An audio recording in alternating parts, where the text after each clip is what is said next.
Hello everyone. I think you'll find that this video is going to be very unique, and I think one you'll be interested in more than all the other videos I've ever done. And the reason being is because I'm going to speak some things that I've never spoken of before. And I hope that these words may help you either now or in the future. But either way, I assure you these words are extremely important. Just a few minutes ago, I had a half-hour meeting with a longtime friend of mine who has spiraled out of control and has ultimately turned to drugs, specifically meth. This person went from having everything at their fingertips, a beautiful home, a beautiful wife, 4 beautiful little kids, a brand new pickup, and a bank account that would make the average worker question. This person asked me for some advice, and I gave him some advice. He didn't take it too well. He said that I didn't know what I was talking about, that I was living a one-sided life. My advice to him was to seek help now before it kills him. You see, this man always had everything given to him. He never had a want for food. He grew up in a wealthy family. He never had to go hungry. My experience on the streets, the Bronx, New York, growing up as a little kid, taught me what it is to be in poverty, to what it is to go to bed hungry and wake up hungry and go all day hungry, to sit on the cold sidewalk in the middle of the wintertime with a little cup begging for change, from eating out of dumpsters and finding half-eaten burgers from restaurants and scraping off the maggots, because that was your supper. Him and I, we have 2 different lifestyles. He's always been sheltered in his family.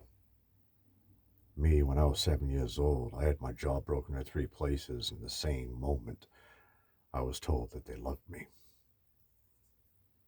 When I was 9 years old, I was out there selling my body to male and female for food because I was so damn hungry I couldn't even move.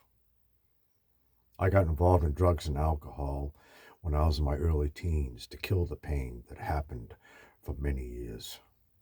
I spent 19 years behind that bottle and behind every joint and every needle. I know what it is.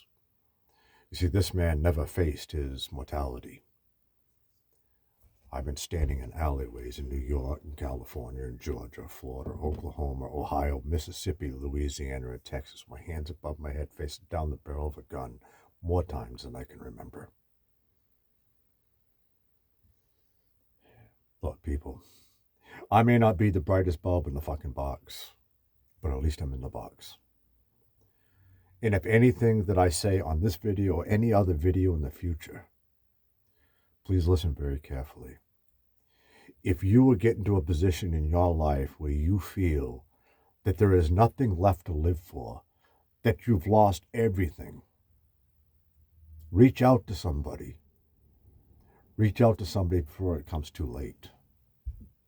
As you can see around here, I have a lot of antiques because it reminds me of my childhood, it reminds me of my past, it reminds me of my youth that's no longer there. But when you let the issues of your past bring you down to the point where you feel like you don't live anymore, you become part of your antique collection. You become obsolete. Grasp today. Grasp the now, the here and now. Because as you grow older, you realize the here and now will never come again. Do it now while you can. Reach out to people when you're down and depressed and feel like suicide. And I know I'm not supposed to use that word on YouTube, and I don't give a fuck. People need to hear the truth. If you're thinking about ending your life, don't. Don't do it. Don't resort to guns and knives and drugs and alcohol. Live. Live for today because today is the only day you have. Tomorrow may never happen. The past is gone. You can't change it. You can't erase it. You can't relive it. It's history. That's why they call it the past. It's done. For crying out loud, people. Even if you lose everything you have except the clothes on your back, you have your life. You can start over, as hard as that may be. And it doesn't mean you're not going to hurt. It just simply means you're going to have to learn to adapt. Thanks for listening, and I hope these words touch somebody. Because the man that just walked out this door, a friend of mine, I don't even recognize him anymore. He's lost the will to live. In essence, he's lost his spirit. And that is what hurts me the most.